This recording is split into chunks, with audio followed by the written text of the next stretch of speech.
Hello, my friends. I'm here today with Bhima, and he's speaking to us from the community in Seattle, Washington. And not actually literally Seattle, it's Linwood. They're very specific about this. But those of us who don't live there just call it Seattle. Bhima has been the manager of East West Bookshop. And even though he appears still to be sitting in East West Bookshop, it's not a fake background, but Yeah, it's an illusion that's been created, and I will ask you, Bhima, to explain where you are and what you're doing there. sure.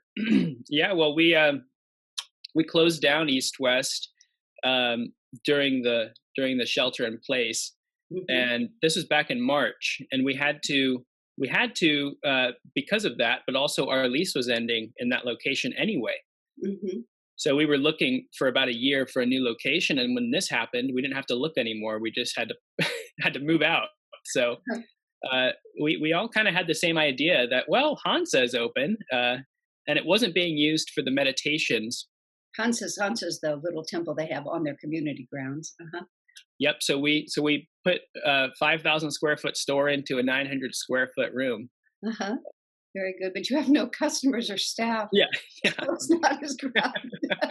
No, it's 2 foot aisles, and it's just me I and see. volunteers. So I see. Very good. So you're running it online, basically, insofar. yeah, we're working on it. We just did an online event with a nationally known energy intuitive Uh-huh. yesterday, and we had 90 people Very, very, on Zoom. So that was great. very good. All of us are finding that we have much bigger audiences than we had when we were actually running real temples in real places. Sure. It's a weird moment, very weird. But anyway, God's in charge. Yeah. Well, Bima, I'd like to get to know you a little better because I don't. I mean, I've met just. I often explain to people whether I know the people I'm talking to or not. Bima and I have met a few times, Hmm. but we. He didn't grow up in the community that I'm part of, so I'm going to be learning more about him the same as you all. Sometimes I know a person's life story as well as he does, but not this time. So, tell me a little bit about how you grew up, what your interests were, what kind of a child you were Hmm. before you met Master, if there was a time before you met Master. Oh yeah, Uh-huh. yeah. My mom, I could start with her since Uh-huh. she was the That's, one who brought that's me what, here. yeah. Uh-huh. She's an Episcopal priest. Oh, really? She just retired, but that influenced a lot of my upbringing. My brother and I, William, who lives up at Camino Island Farm Mm-hmm. with Zach and Haley, we grew up every Sunday morning in the pew, Mm-hmm. and that was a big influence for us. Not so much. Well, I'll speak for myself. Not so much spiritually, but just socially, to Mm-hmm. be to be in front of people, and to be at the coffee hour and all that. Mm-hmm. Uh, but that provided a foundation for thinking about God, uh, and having that be it was a weekly thing. My mom would be writing a sermon. Mm-hmm. Um, we'd be in the church hearing the gospel every Sunday for 18 years. Mm-hmm. So we were saturated in that way. Did you ever did you ever have any sense of Christ separate from the coffee hour? I mean, separate from church? Y- you know, uh, not really. I mean, you look around and it's really a social club. Mm-hmm. We grew up in Tucson, Arizona. That was my first conscious place that we lived in. Although I was born in Utah, Uh-huh. and we were part of a very progressive church. They had something. My mom teamed up with my godfather Gordon. They were both priests at the same church, and they started something called the Mass for the Third Millennium, Mm-hmm. and it involved meditation and circle dancing and chanting. Mm-hmm. And there were readings, ecumenical readings from different faiths. Mm-hmm. Um, and so that got into me for Mm-hmm. sure. Mm-hmm. And that was the more spiritual feeling that I got from it. But that wasn't what brought me into spirituality so much. Was that spiritual feeling the feeling of fellowship, or was it something that transcended the human experience? It was just having an awareness. I Mhm. would look around, and and you would see these adults who were just so inspired Hmm. by the services, even though I wasn't. I was 6 or 7. I was just into Pokemon and cartoons and stuff. Uh-huh. Um, but that that gets into your subconscious, I think, Uh-huh. and so that provided a whole context for me to revisit later on in life. Well, it gave you the idea that adult people can have a spiritual life, Yeah, which sure, a lot of children never see adult people having a spiritual life. So you don't think when I grow up I'll have a spiritual life. I can see how that would really make a difference. No, that's indeed. very good. So what happens after you're 6? Well, like everybody, I've watched some of our friends here from Seattle. I Uh-huh. was a big nature boy, Uh-huh. and um, so in my earliest years, that was where I spent most of my time in Tucson. Instead of having woods or fields around, but you have the desert, Mhm. and so I would like to run through the desert uh, and just the wildlife there, catching lizards and snakes. Mhm. There was definitely a feeling of that I belonged there, and that I was of it, and not just that was kind of my true self, was a part of that landscape. Mm. So and I spent a lot of time alone. We went to a private school, and my brother was really into reading Mm. science fiction and other things. So I was always out there. William, come on outside, let's go play. And he said, no, one more page, and Mhm. he'd never show up. And so I spent a lot of time with myself, and there was a sense, as I look back, of a presence in those experiences. Mm. Very interesting. I grew up in El Paso, Texas, Oh wow. and I wasn't a nature child like that, but I used to ride horseback some, and I would ride across that desert. So I have a strong feeling of what you mean. Hmm. That desert landscape is unique, and Yeah. there's something extraordinary about how marvelous for you. So, did you finish high school in that desert area? No, when I was 10 or Mhm. 9, we moved up to Spokane, Washington, Oh, which is yeah, a that's a big big shift. change. Yeah. Mhm. It was about 6 hours from here. So on the Mhm. other side, exact opposite side of the state. Mhm. And that's where I really grew up. I was only Mhm. in Tucson for about 6.5 years. That was my early childhood. Mhm. And how was Spokane for you? Were you able to be as comfortable there as you had been in It was other? an adjustment because we were in private schools, one private school in Tucson, and so it was very sheltered. Uh-huh. Um, and then being thrust into public school in a different state, it was I was pretty shocked at the children's level of consciousness. Mhm. I mean, there were things that didn't occur to me other than watching them in a movie. Bullying um, and and just vulgarity and things like that. This was fifth grade, but it was just I just never been exposed to to those elements. So I had to kind of uh, not necessarily grow up, but just blend in a sense. Mhm. Yeah, Did you become like them, or did you just go underground? How did you cope? I definitely became like them. Ooh, that It was was Mm. it was sink or swim. I mean, Uh-huh. Spokane is an all American city. It has that picket fence Uh-huh. and mow the lawn every Sunday and kind of feel to it. But yeah, it's your general primary school experience, and so I had to adapt to the whole sports culture and all of those things. William was like in seventh grade, so he was pretty firmly established in his own weirdness, Mhm. in his Mhm. differentness. Mhm. And but I was still in that malleable, you know, um, follow what your friends are doing stage. So I was in that to a certain degree for the first 3 or 4 years of being in Spokane. So you refer to it that way. What happened after 3 or 4 years? What changed? Well, when I got into high school, my dad's an old hippie, Uh-huh. and so that was the other influence. My mom was a priest, and my dad is an old hippie, Uh-huh. and so I was always fascinated by pulling out his LPs, and Uh-huh. I remember one morning waking up to Jimi Hendrix just being blasted. Uh-huh. And my dad's like, "Hey boys, it's time for pancakes," you know?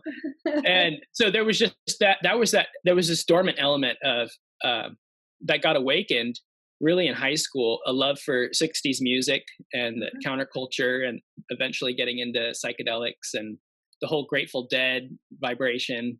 And that's when I started to really move towards God and towards spirituality. The sins of the father were repeated in the son. That's exactly what Totally. it Yeah, I mean, is. it's interesting. Yeah, yeah, I went to Stanford for 1 year in 1965, and the Grateful Dead are from Palo Alto, and yeah, they were just starting. I mean, they weren't nobody who knew who they were, and I immediately lost interest in college because I'd come for wisdom, and all they had was knowledge. yeah.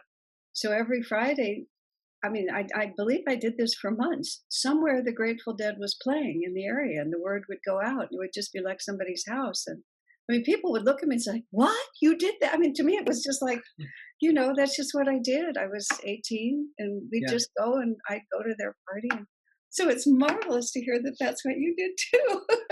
I was really into it. Yeah. Were you a reincarnated hippie? Do you think that you overdosed? Do you think you overdosed young in that life? You had to start over. I think it may have been that I missed out. Uh, Uh-huh. Uh-huh. Oh, I see. I, You were straight or something, or you were the father, and you yeah. wanted to I do it. mean, one of the things that has popped into my head, after coming to Ananda, is that perhaps I was a renunciate, and I was looking out of my, of my cloistered window at all of the be-ins and stuff. I see. Yeah. So, were you alone in that, or was there a movement? Was there a retro Oh, movement? yeah. I don't. In Spokane, there was a group. I mean, I don't know how many of them, but there was definitely, probably all over the country, there are Grateful Dead pockets and Uh-huh. Yeah. hippie pockets, and Mhm. the children of the 60s pass it on to their Mhm. children and their children's children, and wherever there's hippies still, Mhm. and so I got into that, the whole LSD psychedelic mushroom thing, Mhm. and then I got out of it in just a couple of years when I started getting into meditation. But that was my gateway into Ananda, actually. So, put that. Swami himself was not in favor of drugs at Yeah, all, but he had to admit that it was the gateway for a lot of people. yeah, Yeah. I mean, he had to see that it often opened a door that wouldn't have been opened otherwise. So yeah. it opened the door for you. So what happened after that? Well, I had what I kind of call my psychedelic summer. It was Uh-huh. 2011, and I was going into senior year in high school, Mm-hmm. and I just started to have this series uh, of adventures, inner adventures that they kept leading inexorably to meditation. Mm-hmm. Uh, that summer, my dad had several pivotal conversations with me, and they were very troubled by my rebellious ways. But my dad, I remember he said, I was Mark at the time. He said, "Mark, what are you trying? Why are you doing this?" And he's from Texas too. Mm-hmm. And I said, it just came out of me. I said, "Well, I guess I'm trying to have a spiritual experience." Mm. And he said, "Well, you should try this." And he handed me "Be Here Now," Huh. and he handed me the Autobiography of a Yogi. Wowie zowie. And I put down. I I immediately gravitated to "Be Here Now" because I was into the whole Harvard early '60s experiments, and I heard about Richard Alpert and Timothy Leary, and I just found that the book was the experiences in there were some of the experiences that I'd had on mushrooms, Mm-hmm. um, and that I wanted to follow that trajectory of moving away from the show, where you put a coin in the machine, you see the oneness, and then the Mm-hmm. curtains close. And I wanted to have that experience for my own, like Ram Dass's guru Neem Karoli Baba, just this amazing mystical person and blanket, and Mm-hmm. then I started reading the AY, and I was just the pictures really just drew me in, of these saints, and you just I never met anybody like that before, and I believed every word of it. it just because of these experiences that I'd had with the psychedelics, I just knew that intuitively that this was real. Right. Wow, fantastic. So now you're what, 16, 17? Yeah, I would have been just about turning. Yeah, I would have just have turned 17. So Yeah. what did you do with all this? Did it get you out of the mushrooms? It did. You know, I was a regular partier and had all sorts of bad habits, and but I was determined that I would try to meditate because I wanted to. That's the only thing I could see I could do with my life was to follow the steps of the Buddha or the great sages. It just seemed what was real, and so my dad and I actually joined a meditation group at a Mhm. local Buddhist temple. That's all we had. It was a little mindfulness group, and I went there every Wednesday we meditate for about an hour, Mhm. um, and then I started meditating every day. And I had a meditation buddy in high school, which is hard to believe, but he lives here at the community now. His name's Stanley, Uh-huh. and he was a grade lower than me, but he said, I hear that you go off and meditate on your lunch break. Can I join you? Huh. And and he was with me every single day, pretty much from then on So lunch. you actually are a high school senior. Yeah, What year would this have been? What year this did would be 2011 going into 2012. so 2011, you're a high school senior in Spokane, Washington. And with all due respect, I've been to Spokane. So you're in Spokane, Washington, and during your lunch break of high school, you're going off to meditate. Yeah, And now somebody goes with you. yeah. Congratulations, my man. That was pretty original determination. Good for you. So now you and Stan are out there meditating every lunch break. And what happens next? Well, you start to see there's a real agenda in senior Uh-huh. year in a high school. All the professors are saying they even put up a map with pins where everybody was going to college. Uh-huh. Yeah. And there was only two people in my I was in all these honors classes, and Uh-huh. there was only two people in the AP program that weren't going to college, and it Uh-huh. was me and this guy named Steve who was going to Fiji to do snorkeling. And and we were the only ones, and they asked, what are you going to do? And I said, I don't know, but I can't move forward with this. It just I looked at my teachers, my best teachers, and they all looked fidgety and distracted, and then I look at the AY and I see Baduri Mashai Yeah. just levitating, and I'm like, that's what I want. I don't want to follow the 99% of people. And anyway, yeah, my dad again. He Mhm. was just he must have been being guided by Master, because he sent me this link, and it was for Ananda.org for the Living with Spirit program Mhm. that was happening that summer in July. And he said, I think you'd like this. And it was organic gardening, Mhm. yoga, camping, Mhm. music, Mhm. meditation. And I thought, well, yeah, that sounds really great. So my late grandmother fronted the money, Mhm. and I think she's from East Texas. I mean, she's she was an old timer, Mhm. and she thought it was some church camp. I think.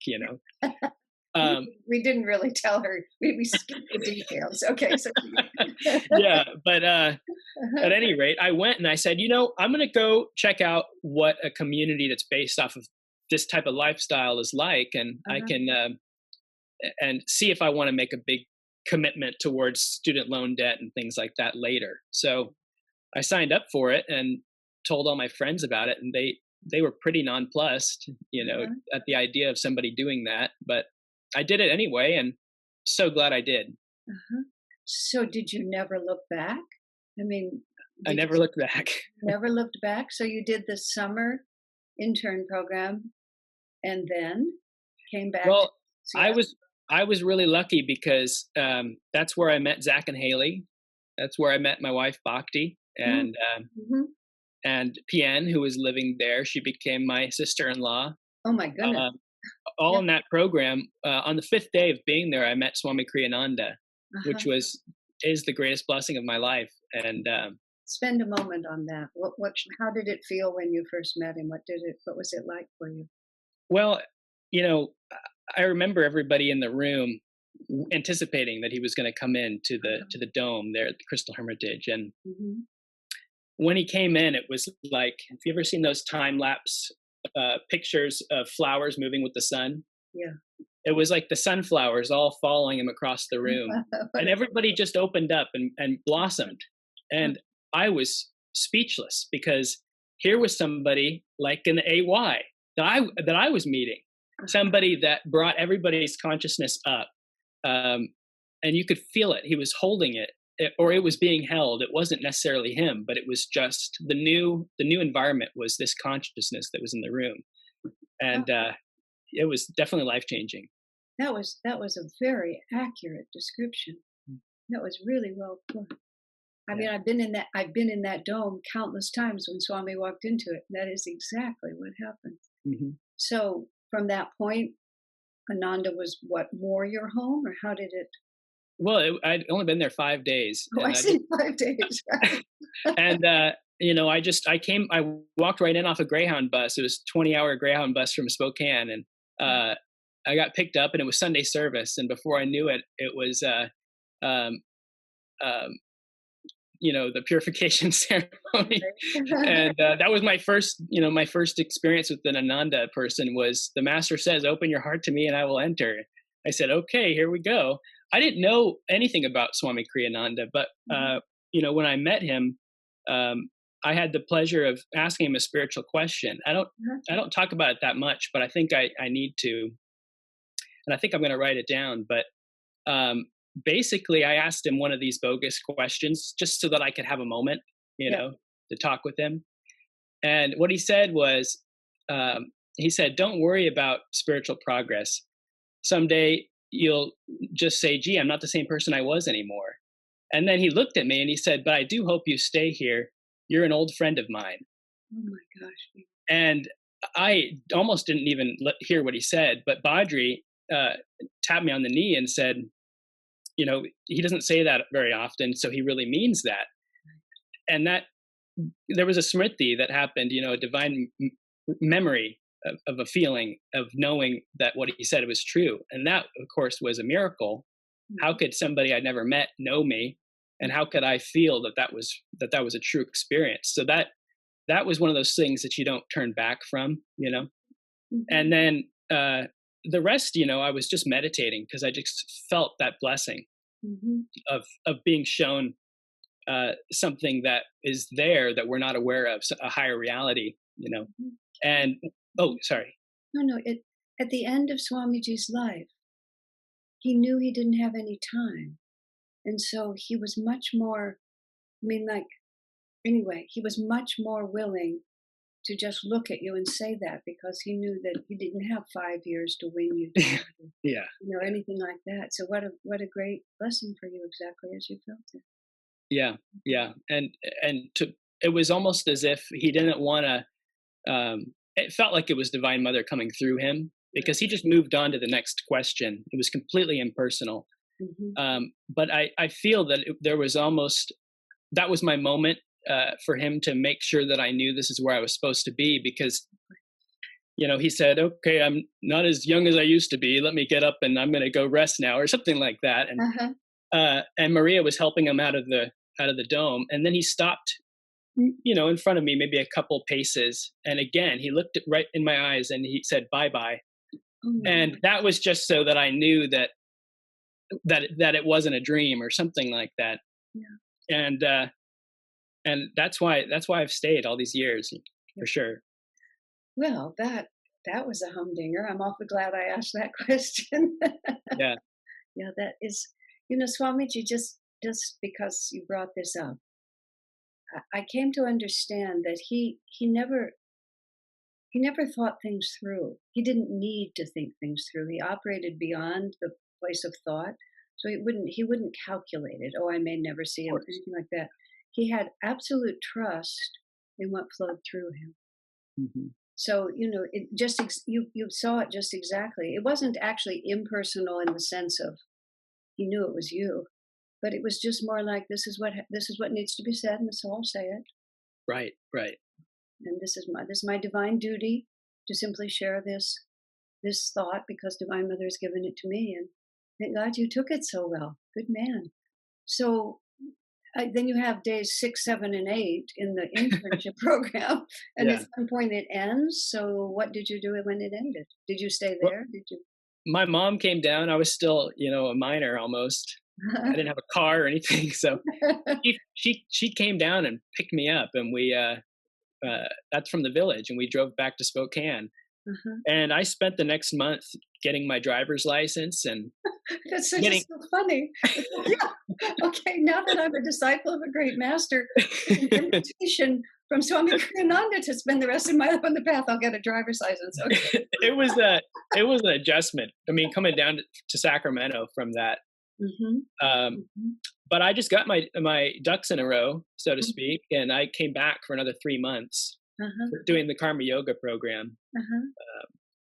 Got to be in the Finding Happiness movie, which was a lot of fun. Uh-huh. That's the first time I saw you. It was at the garden party. Oh, yeah, that's right, of So course. I got to put on the SRF monk clothing, Uh-huh. and that was a wonderful experience. Uh-huh. And then a month after that ended, Bhakti and I had gotten together at that point, and Mm-hmm. uh, we followed Zach and Haley up to Seattle. I Uh, see. Yeah. just we felt a real kinship and a bond between them, and so we moved here about coming on 8 years ago Uh-huh. to the community. Right. And now you have a little boy. How old is your little boy now? He's a 2.5. Like, I love the smile. I love to ask papas about their babies because they get smiles just like that one. Yeah, he's wonderful. Yeah, I've only seen him in pictures, but I can see he's wonderful. It's a wonderful life. Your papa, your father. I've joked with people who are born at Ananda in the Bhagavad Gita, chapter 6, verse 42, says, if one tries for God realization and doesn't quite make it, maybe you'll be born into a family of yogis. And Yeah, such births are hard to obtain, it says, because yogis don't have that many children. yeah, So I've been asked if someone, 642s are the people who are born at Ananda village, but it's also people like yourself hmm whose birth parents also turn out to be your spiritual parents. yeah. A very, very, very good karma. Well, I'm going to ask you a question I've asked lots of people. So by this point, I like to hear the same, different answers. I like to ask the same questions and get such different answers. If Sure. you think about being a disciple, when you think about, I get to be a disciple for the rest of my life, what does that mean to you? Well, that's a great question. Well, it's been humbling, um, because when I started, I thought I was, this wonderkind, Mhm. and then I came to a community where people have dedicated their lives to it, and I saw that I was just dipping my toe into the water. Mm-hmm. And now, being a father and having such a constraint on free time, Mm-hmm. I feel grateful to be a disciple, because it's a lifeline to my goal is to be that way, and so as long as I keep myself in this vibration, then I know that I've got a chance, towards that goal. So it's been very humbling for me. Yeah, humility is good. Yeah. It's a good place to be. It's a good place to be. Yeah. Well, Bhima, it's been an absolute joy to spend this time with you. And thank you for being so open and Sure. just sharing so much from the heart. And Yeah. God bless you and your family. I Thank really you, Asha. do. Bless you. Blessings.